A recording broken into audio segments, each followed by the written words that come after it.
안녕하세요. 저는 40대 남성입니다. 약 20년 전 한 일일보를 섬에서 끔찍한 경험을 했고 언젠간 마기굴 혹은 마구굴이라고 불리는 존재에 대해 기록을 남기고 싶었습니다. 한 달 전 아버지가 돌아가신 것을 계기로 더 이상 지체되어선 영영 쓰지 못할 거란 생각에 이 글을 써봅니다. 지금으로부터 약 20년 전쯤이었습니다. 그 당시 예민한 10대였던 저는 방학을 맞이해 바다를 보러 가자는 아버지의 말씀에 매우 들떠 있었습니다. 아버지는 삼촌과 셋이서 2박 3일간 아는 선장님이 계시는 섬으로 여행을 가자고 했습니다. 여행 당일 저희 3명은 전라남도 고흥군의 한 항구에 도착한 후 아버지의 지인이시라는 선장님의 배를 빌려 타고 잘 알려지지 않아 사람이 적다는 어떤 섬으로 들어갔습니다. 그때 최소 1시간 이상은 배를 탔었던 것 같고 멀미를 했던 기억이 납니다. 그 이름 모를 섬의 첫 인상은 뭔가 이질적이었습니다. 제대로 된 부두조차 없었고 섬의 지형상 두부와 비슷하게 만들어진 지형의 배를 잠깐 정박시킨 후 간신히 내렸습니다. 그 선장님의 말씀으로는 이 섬엔 자신의 가족들과 친척들만 농사를 짓고 살며 많은 사람들이 도시로 떠나 사람 밑에 50명도 되지 않는다고 하셨습니다. 배를 정박시켰던 곳에서 조금 걸어가자 성인 남성을 가릴 만한 높이의 이상한 돌담들이 보였습니다. 돌담이 쌓여있던 길을 조금 더 걷자 평범한 시골의 집들이 보이고 이내 이질적인 기분 또한 없어졌습니다. 그동안 사장님은 절대 해가 저물고는 집 밖으로 나오지 말라며 신신당부를 했고 이상한 소리가 나더라도 바람에 돌담을 지나는 소리니 신경 쓰지 말라고 하셨습니다. 저는 의아해하며 사장님의 집에 눈을 풀고 돌담 바깥쪽의 모래사장에 셋이서 갔습니다. 모래사장에는 저와 아버지, 삼촌, 우리 셋 외에도 다른 집 친척이라며 휴가를 온 남자들이 있었습니다. 금세 친해진 우리 다섯은 넓은 모래사장을 전세낸 것처럼 준비한 음식을 꺼내 먹으며 시간 가는 줄 모르고 여행을 즐겼습니다.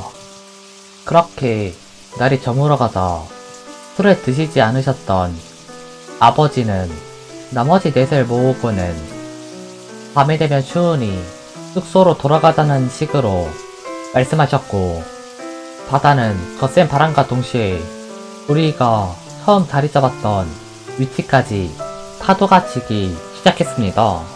그리고 이상한 새소리가 그때부터 시작되었던 것도 기억합니다.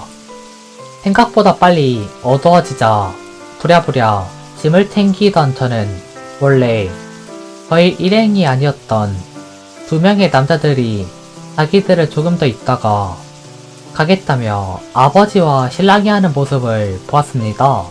그 후 끝내 고집을 꺾지 못했던 것인지 아버지와 저 삼촌만 다시 돌담 쪽으로 향했습니다. 돌담길을 걷는 내내 저러다 큰일 난다며 혀를 타시던 아버지와 전 그러면 자기가 가보겠다던 삼촌 그리고 피곤함에 아무 생각이 없었던 저는 그래도 별일 없겠지 하는 생각이 마음 한쪽에 있었던 것 같습니다.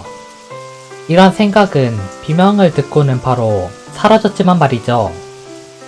비명을 듣자마자 발걸음을 멈춘 우리 3명은 서로의 얼굴을 번갈아가며 바라보았습니다. 이내 삼촌은 자기가 가보겠다며 아버지와 나는 마을로 계속 가라고 하고는 왔던 길을 되돌아갔습니다. 그리고 한참이 지나도록 삼촌의 모습도 나머지 2명의 모습도 아무런 소리도 듣지 못했습니다.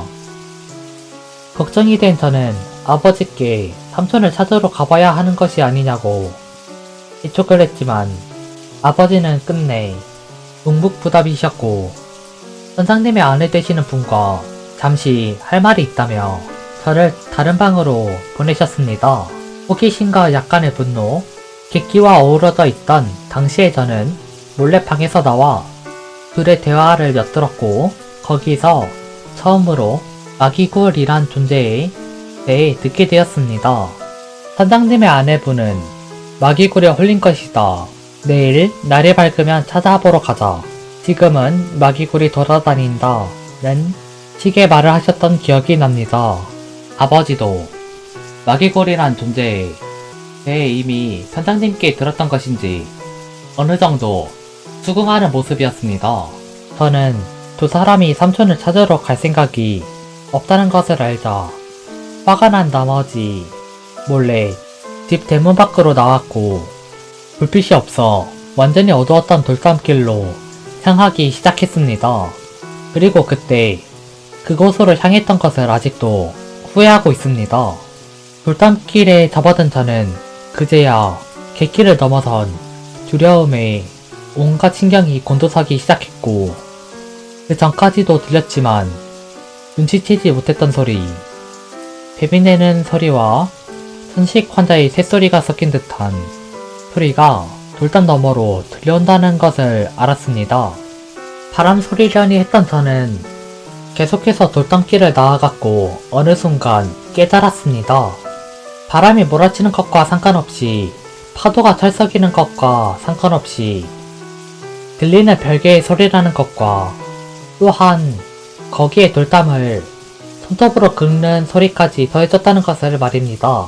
두려움에 얼어붙은 저는 그 순간 오싹한 느낌과 함께 돌담길 저편에서 검은 형체를 보았습니다. 그리고 소리를 지르며 헐레벌떡 선장님의 집으로 다시 돌아왔다는 것 외에는 기억나지 않습니다. 그날 밤 저는 그 마기굴이 내는 소리를 밤새 들으며 이불을 뒤집어 쓰고 뜬눈으로 덜덜 떨었습니다. 다음날 아침 날이 밝아오자 언제 그러냐는 듯 바람은 약해졌고 파도도 부드러워졌으며 기괴한 소리도 더는 나지 않았습니다. 아버지와 저 그리고 선장님의 아내분 셋이서 모래사장에 도착했을 땐 그곳에는 아무것도 남아있지 않았습니다. 삼촌이나 나머지 두 사람의 발자국조차도 말이죠. 선장님의 아내분은 한숨을 내쉬며 마기굴이 잡아갔다는 말을 하셨습니다. 선장님의 아내분 말씀에 의하면 이 섬에는 옛날부터 마기굴 혹은 마구굴이라는 존재에 대한 이야기가 전해 내려온다고 하셨습니다.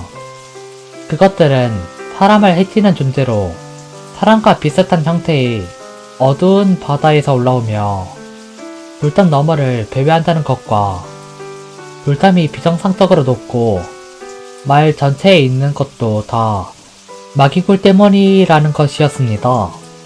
그렇게 한참을 모래사장을 뒤졌던 저와 아버지는 다시 선장님의 집으로 돌아갔고 선장님이 오시기까지 남은 날들을 집 안에서 보내야만 했습니다. 선장님이 다시 섬에 오시고 삼촌과 그 두 명에 대해 말하자 일단은 고온군으로 다시 돌아가 일종 신고를 하자고 하셨습니다. 그리고 여러 일이 순식간에 흘러갔습니다. 삼촌의 실종 신고 이후 경찰과 같이 그 선장님을 찾으러 갔을 때는 선장님이 배를 그만 타신다는 것을 알게 되었고 그 섬의 이름도 미치도 모르던 저희는 영영 그 섬을 찾지 못하게 되었습니다. 주변에 알려진 섬들을 몇 군데 방문해 보았으나 높은 돌담이 보이는 곳은 한 곳도 없었고 더 알아낸 것이 있으면 연락을 주겠다는 경찰의 말을 끝으로 저와 아버지는 집으로 돌아오게 되었습니다. 결국 삼촌은 실종신고 이후 사망 처리가 되었습니다. 여기까지가 제 끔찍한 경험의 전부입니다. 20년 정도가 지난 지금 아버지의 유품에서 삼촌과 찍은 사진을 못 찾았더라면 이 글을 쓰지 않았을지도 모릅니다. 그동안 나름의 조사를 해왔으나 아무것도 알아내지 못했습니다. 가끔 그 기괴한 소리와 돌담길을 헤매는 악몽을 꾸기도 합니다. 저는 그날 무엇을 보고 느꼈던 걸까요? 제가 10대였을 당시에 노인분들이 사시던 그 섬은 어떻게 되었을까요?